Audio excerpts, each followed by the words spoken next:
Hello, friends. Rhonda here with Adrianne. Hi. She is my winner of the big contest. Yay. Great Human Award, which I am so thankful to have her here. And I was trying to explain to her that I apologize it took so long. I know you guys all thought that I was not going to do this because I had people ask me, they're like, who's the winner? Who's the winner of the award? Who's the winner of the award? Here she is. Welcome. So we're going to just chit-chat a little bit at my favorite place, Peacock Wine Bar, about what makes her a great human and why our good friend Jennifer recommended her. So do you want to cheers with me here? Yes. So cheers. I said wine and she was like, absolutely. Let's do that. You got to have the wine. Mm-hmm. Our friend Jennifer recommended her as somebody who was a really spectacular human, and she sent me a nice email about what makes her special and some of the things she did. And as somebody who really loves charity work, I love giving. I love the art of giving. I love giving to other people. I think it feels good, but I just think it's a nice thing to do to make the world a better place. I know that sounds so cheesy, but it feels nice. It feels like it feels. I come from a very religious background, and I don't know if it's because of that I feel like that. Because my dad was a pastor, and so I feel like giving was always kind of something that was integrated into our lives already. But it's something that I do all the time. I have a couple charities that I donate to monthly. I always do the Secret Santa thing. I always end up giving way more than I should. I always pick up more. I was at Walmart last year and I was just walking by like the giving tree and I'm like, what? There's still tags on here. It's like so too close to Christmas. So I just grabbed a few and I like went and bought a bunch of gifts. I love it. Yeah, I love doing that kind of stuff. So we're just going to share a little bit about, what makes Adrianne very such a special person and what she's done for people. So I'm going to hand it over to you and I'm going to let you chit chat a little bit about like what you do and what things that you've done in your life that are worthy. So first I will say I was shocked when Jennifer sent me the message about winning, and then just even her saying, oh, you won a Good Human Award. Because to me, I was like, well, I feel like we all should be out there, giving back, because I don't know. I feel like in my business, I've been blessed, and I think I'm blessed because we are always giving. And I feel like the more our business grows, the more that we can give and help other people.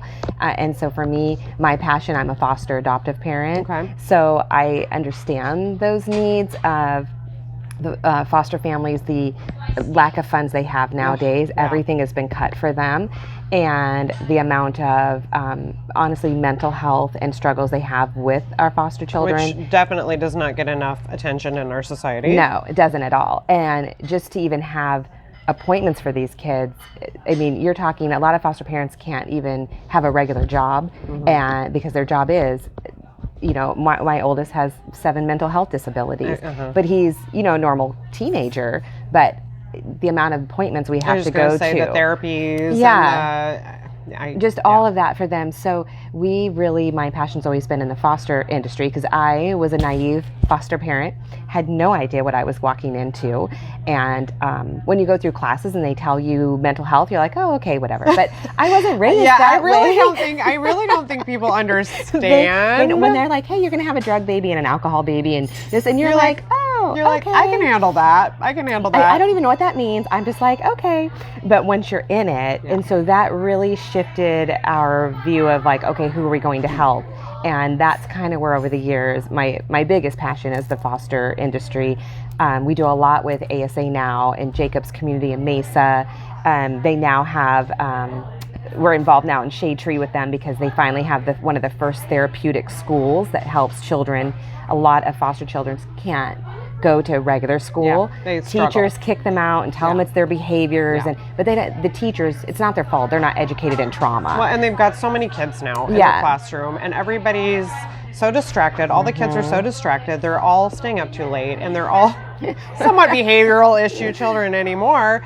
And so I get it. It's they're just trying to thrive in their own classroom, and they can't be everybody's parent on top of it. So now we work with actual licensed therapists that are licensed in trauma to teach children. Okay. So that's really a lot of what we do. on a volunteer side of the foster side. So we'll do the adoptive families and the kids. We'll do Christmas events and do cookies with Santa so that all the foster parents and adoptive parents can bring their kids out. Good. So we do a lot of that with them. And then this year, my husband's so used to it. Like I saw a message, it was like a group home does not have anyone to adopt them, and there's 8 kids. And I walk out and I'm like, we just adopted 8 kids for Christmas. We're taking on a group home. He's so used to it. And I'm like, we'll figure it out later. And I think a lot of it, like with the clients where Jennifer knows, is I send out to all our clients and any business we work with, because I think a lot of times businesses don't know how to get involved. Right. And they don't have they're like, they want to help, but they don't necessarily know who to reach out to, what to do. Right. So I love when I'm like, even yesterday we were at a referral meeting and I had one of our team members just tell them like, hey, this is what we're going to need from you. We're adopting 8. We're going to need, That's awesome. Direct them and I'm like, here's how you're going to help people. Gift cards at $25 a piece. That's your job. Like, can you get that for me? And then we'll post out their wish list of like, hey, this is what they need. This is the type of clothing I need. And everyone pitches in. And that part for me, I think, is where I feel like I'm just the facilitator, that I know the connections, but getting everybody involved. We do one too with Nancy's Closet, and that we collect. I don't know that one. What is that one? We collect lightly used or new purses. Oh, okay. And then they get filled with a bunch of goodies that everyone donates. And we fill them, and then we deliver them on Christmas Eve to single moms in the community that are normally, working at the fast food restaurants. They're working at the retail. They're single moms, so their employer had to have nominated them. And then we just show up and surprise them, and we'll have like a bunch of goodies. And a lot of the bags we get donated, our coach, Kate Spade, someone this year donated a Louis Vuitton. Like, it's just something to be like, hey, we know you're a single mom. We know it's tough. And we just want to say we are thinking about you at Christmas. Gas prices are higher. Food prices are higher. Rent is higher. It's just people are having to all live together. Yeah. Everything is... It's a lot right now. It's so stressful. So that's the community too, because you send out to ladies and I'm like, hey, I know you have a closet full of purses that you do not use anymore, and I need those. And then I'll get bags. Give them to me. Yeah, I get bags, right? And it's perfect timing because we do it for Christmas. So November, I'm like, you're asking for a different purse for Christmas. So I'm like, I know you need to clean that closet out before the husband sees it and is like, why do you need another purse? So that one's just a fun one that we'll try to help families do too. Nice. Yeah. So you said you have 2, adopted children or foster? So originally foster. Okay. And then we had an opportunity to adopt. Okay. So we started out as foster parents. And how old are your 2 kids now? They are 17 and 18. 17. Oh, okay. Yeah. So are they siblings? They're full brothers. Okay, full brothers. And they're really close in age too. They have 12 months and 5 days. Okay. So now how do they feel about giving to others, or like some of the charity stuff that you do? Do they feel a connection with that, or are they too young to really get into that yet? I feel like, so when they were younger, so they were 3. How old? They were 3 and 4 when they came to live with us. And so you're all they've known. Yeah. Essentially. Most of it, our older remembers, because we were their 5th foster home. So there's a lot of trauma stuff. But their whole life they have volunteered with me, because it really has not been an option. Yeah. Now that they've gotten older, it's a little harder because they have jobs and school. But they still, like when we do trunk or treat or the Christmas, I'll be like, hey, this is the date. Can you try to get off of work? And then they'll show up. Or if there's someone needs help with something that I don't have an issue, like they'll go and help me do something that has to do with the organizations. I don't know if they fully link, that, hey, that was me. Right. The one this year, I'm excited because I will have the boys, when we adopt the group home, we get to go one night and do dinner, make a dinner and all of that and play games. And I will have them make sure they're off of work, because I do want them to see, like, hey, be a part of that. Like, one, it's they've had a life that some of these kids their age don't. They're in a group home. They don't have a normal Christmas. Maybe they've been in that group home for 5-6 years, because the older you get, the harder it is to be adopted or even put in a foster home. So I want them to remember that, hey, this is where I came from, and make sure that they are giving back, or that becomes they help part others. of their identity too, that they're to be giving back, and they're I think that's important. I think it's like you have to kind of pay it forward a little bit. And I think that you're probably teaching them to do that, whether you're intentionally trying to teach them to do that or not. You're teaching them to I'm like, do it that. better be ingrained in you. Exactly. And sometimes I think they're so used to me volunteering that it's almost like normal for them. Yeah. That it's just a normal thing. That they're going to get meet other people. They're going to be like, what do you mean you don't volunteer? You don't volunteer Yeah, like places? what? Like you've never worked a soup kitchen before in your life? Yeah, like what? You don't do what? Right. Yeah. So they do have a good time when they go. Yeah. And get to see it. And I don't know. There's something about foster kids. They're all adorable. They're so stinking cute. That's what they tell you. That's how they really end up being a foster parent. Because you see the photos, you're like, oh my God, they're so adorable. Well, I will tell you, in my experience of what I've done in the past, I used to do admissions. I know we talked just a little bit while I was setting up, which took me forever because I don't know what I'm doing anymore. I haven't done this in so long. And in my job of admissions, what we did was we actually went around to high schools and talked about what it costs to have an apartment by yourself, what it costs to pay your electric bill, like what it costs to like own a car. Like, I mean, it was such a cool class, and honestly, I hope I can do that kind of work again. That's awesome. Because it was so important, and you just to watch the kids' lights turn on about things they never realized. Nobody taught them. We used to teach a class on like how to shake people's hands, and I loved it. Like, it was so amazing, and I would get so like heartfelt and like teary afterwards because teachers would send me emails like, I just want you to know 3 of my students just got a job, and you felt like it's very gratifying to do that kind of stuff. Yeah. But why I'm bringing that up is because my favorite schools to do that in, and my favorite schools to go talk to, were kind of what, I don't know if this is very nice, but what I call the last chance schools. They're the schools that are like, these kids cannot make it in a normal classroom. They're often foster kids. They're kids that have children. They're kids that have kids. They maybe have had drug problems. They maybe have had problems with the law already or what have you. They have to work full time because they are paying for their own life. Like their parents were not able to care for them. But those are the kids that always just suck the information in. And they're the most grateful and thoughtful kids. Like, they're always the most thankful kids. Like, they need guidance. They need assistance. And they know that. Yeah. And they're, like, so thankful for it. Like, even the kids that I could tell were very standoffish and didn't want to be bothered, I could tell that it was probably from a place of trauma, but also you could tell they were also thankful, like, thank you for trying, like, because they just don't get that. They don't get that in their daily life. They're just trying to like struggle to make it every day. Like every day is, survival. Yeah, and I think those are the kids who understand that, when they turn 18, they do have to have somewhere to live. Yeah. Mm-hmm. They do have to make it on their own. Right. And so I think they value it more than, sometimes like our kids have been very sheltered, and maybe overly sheltered, that when it comes time for them to have to go on their own, the reality sets in of like, wow, how am I going to make it on this? I'm going to have a different job, or, my mom said I need to go and get this degree. Well, there's a reason, because, to live out here, it's expensive, and to have those survival skills, I think that's the key. I love that. That's, ASA now does one too. They do life skills of teaching them like, hey, if you only have $50, here's how much food you could make for a week. Right. Like and that's what so many teens need these days is that. How do you survive? Like, that's what we should be teaching in the schools. Is like, who gives a shit about calculus?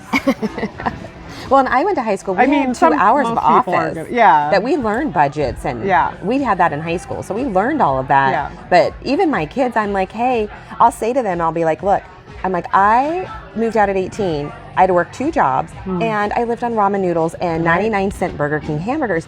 And they'll look at me. You're like, budgeting. Yeah, and I'm like, a whole meal out of $2. Like, do you want to live on your own? Or, this is how you have to do it. And I'm like, and you can't afford a $20 Uber for a burrito. Like, you've got to start thinking that the older you get. DoorDash ain't going to come. Yeah, you can't afford DoorDash. DoorDash. Like, shoot, DoorDash money I could live on for a week when I was out on my own. DoorDash is like what you get after you're 28 and you've gone to college and you're still single and like living in your sweatpants all weekend. Okay, that's not beginning. That's not 18 years old and I moved out of mom and dad's. Yeah. I mean, we used I remember we'd add like a can of chicken to our ramen, and that was like, hey, we just stepped it up this week. Protein, like it was, baby. Yeah, it was like, hey, we just made it. Or we'd go out to dates, and my roommate and I would be like, okay, for the weekend, we needed to be on dates that they paid for everything because we were like, we don't have the funds, but we want to go and have fun. I did a whole show on that one. Yeah, it was like a perfect way for us. That's how we survived. Yeah. But it was just, but my kids, and I feel like kids today, they don't have the same life skills of like, hey, I'm going to hustle. Because when I said I was moving out and my parents were like, ooh, I don't know if you're going to make it. I was like, oh no, I will make it. Yeah. But that hustle piece, so I think the kids they don't have that. And the kids that you talk to though, they do want that hustle because they know they don't have a choice. Those like kids, there is no those mom to come back to and be like, oh, hey, can you bail me out? And so I love that you'll teach them because that's, I loved need it. it. It was a fantastic job. I found it to be very rewarding. Like I said, at some point in the future, I will get back to doing that. I would love to start a business, just a company that goes into schools to do that. I think it's so rewarding and it's so necessary because so many parents don't explain to their kids just how to live and how to thrive. Like, everyone's so distracted. I think they're distracted, but I also think, because we teach a lot on it now, is that the parents don't know how to budget their own money and they're living in a lot of debt. And so then you're teaching, it's hard to teach your kids of saving when you're so stressed that you're in debt and then you're having to work, that I think that's where in our society, like, we're so overwhelmed, which is why I really think a lot of social media and stuff is we got to get our mind off this because I'm constantly, obsessed with it. Right. So I think it is, like our kids I'll be like, nope, I can't afford that. And they'll be like, I know you can afford it. And I go, I can. I'm not willing to. Yeah. And it's like them understanding that, nope, every time we walk into Target is not an opportunity for you to go shopping. Yeah. It is an opportunity to get laundry detergent and cat litter, okay? This isn't like an opportunity to see what the newest fashion is. Yep. So that's a hard lesson for kids. They don't, in this time of like, and I mean, for my situation too, because we're dealing with 2 households where maybe you have one family member that's, their dad is maybe like, sure, let's do it. And I've had to have those conversations with him of like, stop buying them everything they want. Every day is not an opportunity for a new gift. Let's remember to make birthdays special and Christmas special. And so it is hard. It is hard. It's hard because I feel like things are so much more accessible. And it's like, and in your head, you're like, it's $5, who cares? But you can't. Like, you have to teach them sometimes. No, it's not. Or, even ourselves, like when Amazon's showing up every single day, and I'm like, oh, I must have been online way too much this week. Like, why does it keep telling me what I need? That I just am like, oh, yeah, I do need that. And then you get a box, and you're like, I don't even remember ordering. I know. Like, was that the 2 a.m. order that I was up, and I was like, I really needed this? What did I order? This will be a fun surprise. I've done that. I've done that recently where I'm like, and I really don't even order as much as I used to, but every once in a while I'll get a box and be like, what did I order? Must be clearly necessary in my life. Of course.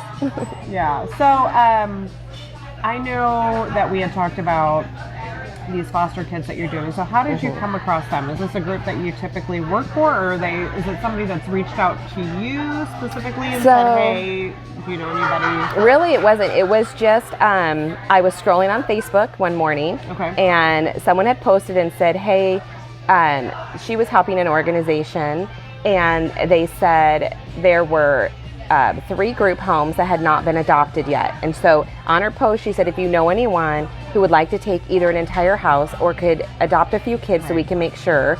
So it was just a random post someone did. And most of the time, Like people just don't, like I'm a personality where I'm like, hey, I'll message and be like, sure, we'll take a house. Or if I knew I couldn't cover a house, I'd be like, we'll take a couple kids. Right. But I just sent the message out, and then I'm like, send me what they need, send me the criteria, and then we'll handle one. So it was just a random post on Facebook, and then I just jumped on it and said, we'll take one. Yeah. And I really had felt, so I am religious and Christian, and a week ago, in my head, I'm like, you know what, we might need to help a group home this year. And I don't even know why. It was just in my head, and then a Facebook post shows up, and I'm like, yep, we had to take a group home. Oh, that's so awesome. It was just kind of a rant, like, you know, chain of events.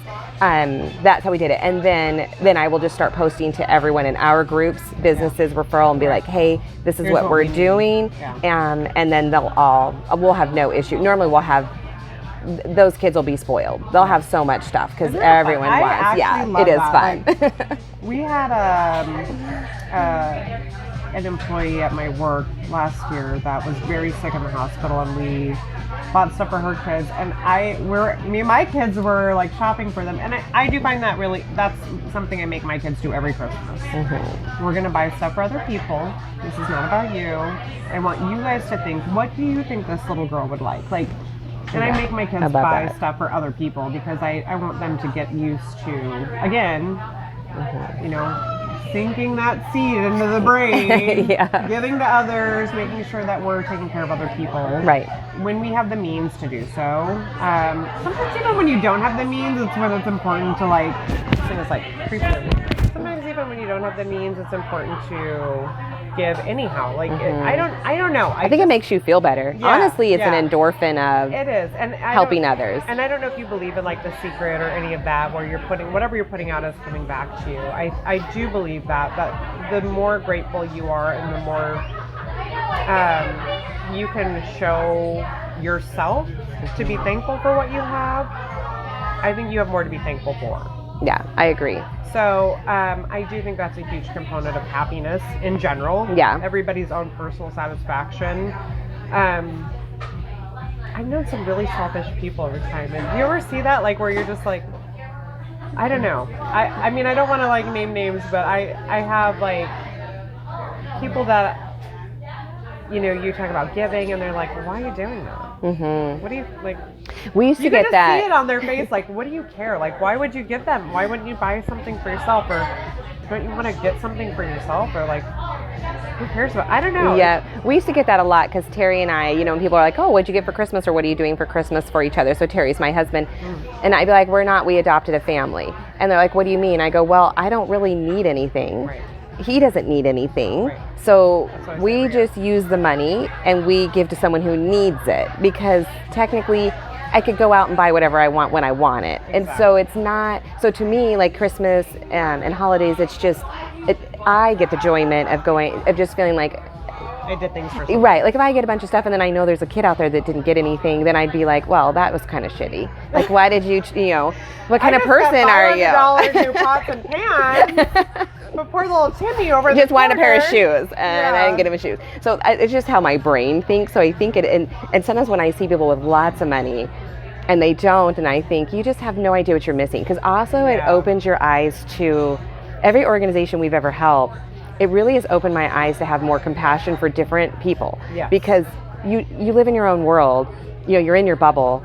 But when you get out of it, it just, I don't know, it realigns like what's important in life. Because, you know, you can scroll on social media and you're like, oh, I want to be like, or I'm not like that person, or how come my business isn't like that? Right. But internally, the more I see the world and help people, that's more my focus. So like, I don't worry about the material things. I'm like, who are we going to help next? Or, you know, oh, we just closed a deal. Great. That means X amount of money. I get to go help this. And that, I feel like, I don't know, just makes a difference. It just changes you. I actually just, there's a celebrity couple that I'm not going to name their names, but I've never really cared for these people. And I've always just thought they seem like, I don't know if I want to say selfish, but I just feel like there's always something that makes me just turn my nose up at them, and they're very famous. People love them, and I'm always like, ugh. There's just something about them I don't like. And then I read today, I read a thing today that said that they have a charity group, but that it only gave 0.1% of their income to charity. 0.1. They probably spend more than that on a dinner. $50 bill to somebody. You have to say their dinners are more than that. Yeah, I just was like, and my instincts are always correct, and this is why I didn't like them. And I'm like, so much opportunity missed to be good humans. Yeah. And it is what it is. Like we can only be us. We can only give what we give. It's not like you can force other people to want to give, but I will tell you, it does feel really good. I think it's good for people's mental health. Because if you mention actors, it's interesting to me, like musicians, actors, whoever, the amount of mental health and drugs and suicide and like sad stuff going on. But all that money, what if they turned it around and helped other people with the same thing they were struggling with? I honestly think it would change your mentality of like what you're struggling with, helping others would help you. But it is like people just seeing that. Yeah, all the good they could do in the world. I think that every time I see someone, I'm like, oh, you know how much if all of you gave money, that what a difference we'd make in the world. But I'd rather have a 25,000 square foot mansion to do nothing with because I have 2 children and 74 maids. I don't get it. Like, sorry, I'm gonna just calm it down. I'm gonna take it down a notch. Anyhow, we're kind of getting drowned out by the music now, so I'm gonna wrap it up. Live band is coming. Yeah. So I just wanted to say thank you so much for being you, and thank you so much for providing these kids with a great holiday that hopefully they'll remember and hopefully they'll want to. Yeah, and thanks for the award because that is going to help these kids. Yeah. So I'm super excited. And thank you to the person who created this award for the people. Yeah, I just want people to be more kind. I just want people to be more thoughtful. I think when we kind of talked briefly.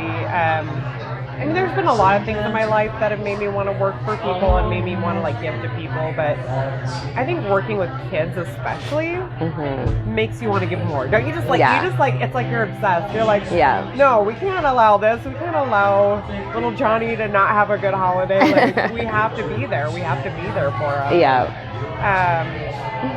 So I think it's really important. I'm glad that you do that. And thank you so much. No, thank you. Yeah, I appreciate it. Happy to give to you so you can give to them. Love it.